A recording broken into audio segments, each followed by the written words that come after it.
December 31st, 2020. There were honestly times I didn't think I'd make it, but here we are.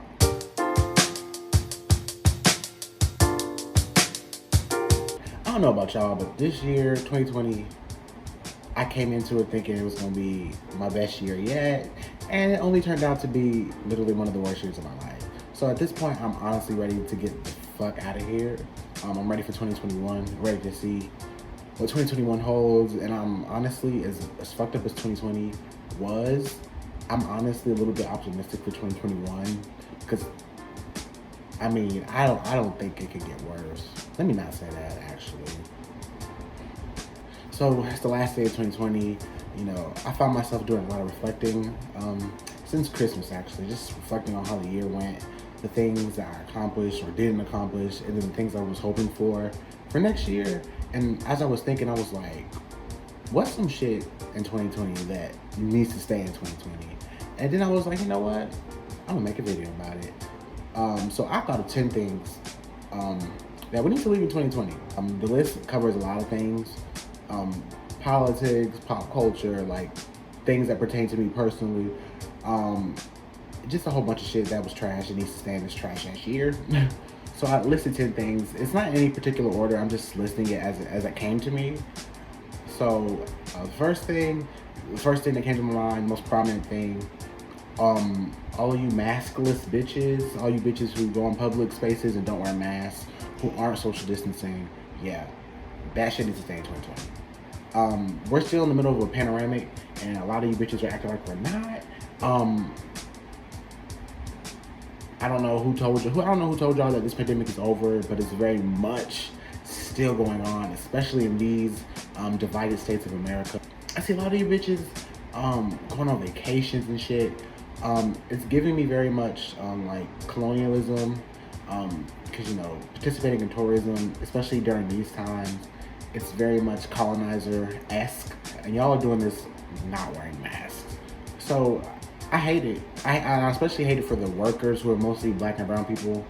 The workers who are putting up with y'all, predominantly white, but I've seen black people and people of color. But I'm just like, y'all, we're in the middle of a pandemic. We need to just stay in place, stay at home. And if you do go out, wear a mask. Like, these anti-maskers, these anti-lockdown protests, foolishness. Natural selection needs to do its thing. Because the rest of us are trying to get on with our lives. So yeah, you maskless bitches, yeah. Stay in 2020. Number 2, MAGA parody hats. I can't tell you how many times I've been on Twitter or Instagram or Facebook, and I've seen people wearing those infamous red hats. And your first thought is like, oh God, they're a Trump supporter. But then you read it and it's like some joke or some political statement against Trump. And I'm just like, y'all, like, just let them have it. At this point, that's how I feel. Like, let these Trump supporters have that red hat. Let them have it. I don't want to see any parody hats. Like, it's not cute to me. It's very corny. Just stop it, please and thank you. Leave it in 2020. At number 3, Mr. Torrey Lanez, or as I like to call him, Torrey Lanez. The moment you shot Meg, you also shot your career. At least in my eyes. Time and time again, you prove yourself to be disrespectful, misogynist, and just tacky. So at this point, you can just stay in 2020. Anytime that man appears on my TL, I'm just like, why? I have him muted. I have him blocked, and I have his name muted. But even still, he finds a way to resurface on my TL. I hate that. So we're just gonna leave his corny ass in 2020. Yeah. Number 4, something I wish y'all would leave in 2020. Y'all honestly should look in 2019, because y'all been doing it long before 2020. But I saw it a lot this year. Those tweets, typically tweeted by men. It's like, what would you do if your son or daughter was a gay or they were a hoe? I'm just like, y'all tweet these corny ass tweets in hopes of doing one or two things: to either elicit toxic reactions from people who think the same as you, or in hopes of antagonizing people who identify as such. So, like, you know, the tweets are very corny, and almost every time without fail, y'all end up getting ratioed and dragged on TL. So at this point, I'm just like, just stop. Keep your stupid ass thoughts to the group chats. We don't need to see your homophobic, transphobic, colorist takes on the TL. I promise you, we don't need it. We don't want it. So keep it in 2020. At number 5, colorism. Now this, honestly, I say this knowing damn well that it's probably not going to get left in 2020, because white supremacy has done a number on the global societies. I've seen a lot of people of color internalize that crap, but I'm begging y'all, please stop with the colorist bullshit. We all niggas at the end of the day. Light skin, dark skin, brown skin, in the middle. We're all niggas, okay? So the sooner y'all realize that, stop pitting your fellow black person, your fellow brown person against each other, the happier we'll be. I promise you. I promise you. And especially as it relates to black women, the shit I've seen y'all put them through, especially dark-skinned black women, I hate it. So just stop it. Do better. And more importantly, learn. Because when you know better, you do better. So just educate yourselves and stop with color this bullshit, because it's very corny. So at number 6, this is something I thought of that is actually very personal to me, because it pertains to me as a college student. Ever since March, and I speak for a lot of college students when I say this, my life has been turned upside down ever since March. Literally, I'm grateful in that I'm a senior. It's actually kind of bittersweet. I'm a senior, so I'm almost at the door, but in the same breath, I had expectations for my senior year, really high expectations, and none of them had been met because of Corona. So at number 6, this is something we need to leave in 2020. Synchronous classes online, especially via Zoom, just stop it. Professors, just stop. Trying to make 200 people in a lecture pay attention on a laptop, I don't know who thought that was a good idea, but it's not. Stop trying to make us meet up at the same time every day to kind of, like, I get what you're trying to do, and the effort is appreciated, but in all actuality, it just makes learning 10 times as worse. Just give us our assignments, give us the readings, the materials, whatever we need. Tell us when it's due, and just let us do the rest. Because, like, literally, I experienced this entire past fall semester, trying to make myself pay attention to professors via Zoom. I honestly don't know how I made it through. I did, by the grace of God. But, like, in 2021, I'm not trying to do that. Like, everything needs to be asynchronous, and students need to be able to complete assignments at their own pace, at their own time. Because sitting for, 90 minutes at a time, listening to people ramble, I don't know who told y'all that was learning, but it's not. So just leave it in 2020. Everything needs to be asynchronous, please and thank you.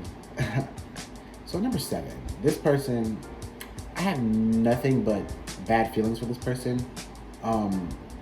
This old, decrepit, senile tortoise in the face. Yes, I'm talking to you, Mitch McConnell.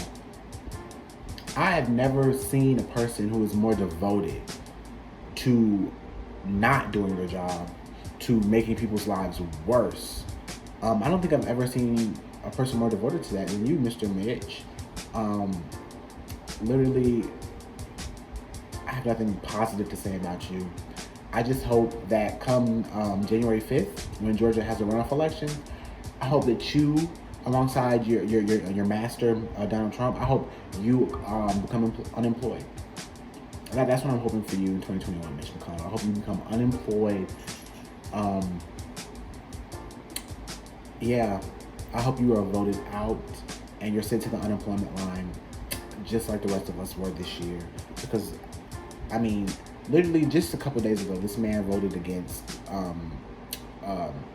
he blocked a vote for upping the stimulus checks from $600 to $2,000.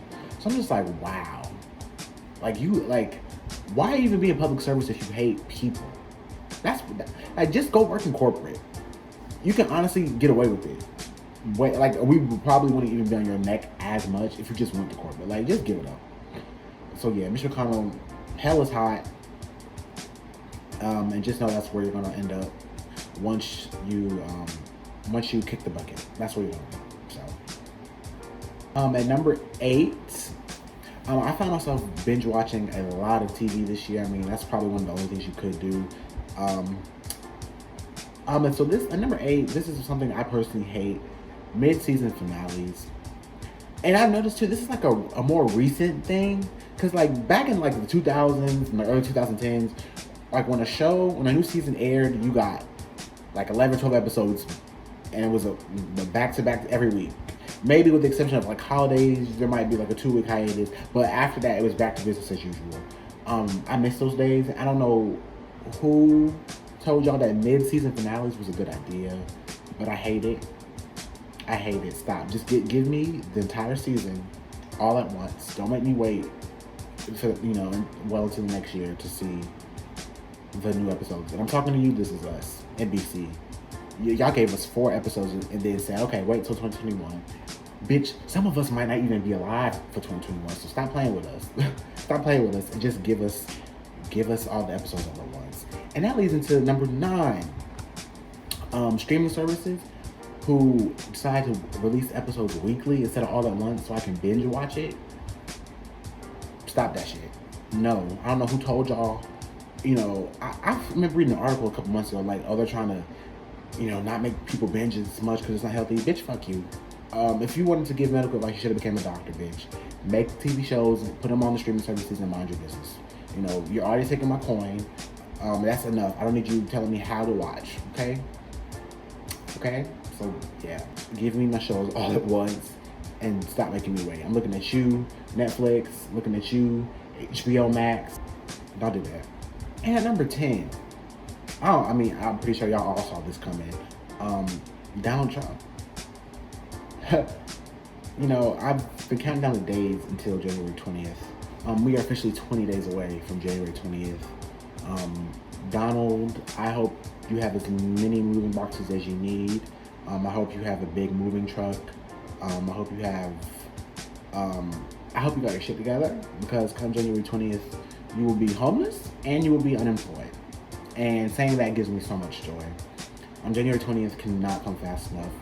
So yeah, we're leaving your stupid ass in 2020. You, your administration, your stupid kids, your dumb wife, anybody who supports you, your fake allegations of voter fraud, all of that, anything that has to do with you, I want you to be a distant memory. And here's what I don't want. What I don't want is this motherfucker to try to so once he, because George Bush did this, okay? A couple years pass, then he tries to get back in good graces with the public. No. The North remembers. I remember. I will never forget. Fuck you. At this point, the only thing left for you to do that would make me happy is for you to meet your maker. Yeah, that's pretty much the only thing this man can do that would even make me smile. So, 20 days.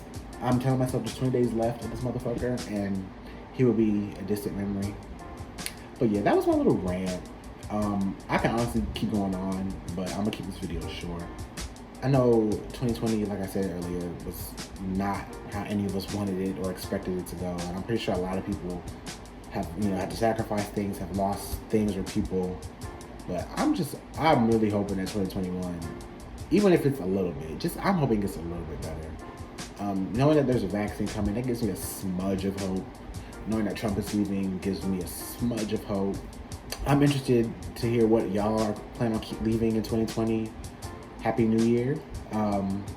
Thank you for watching. Thank you for following. And I will see y'all next year.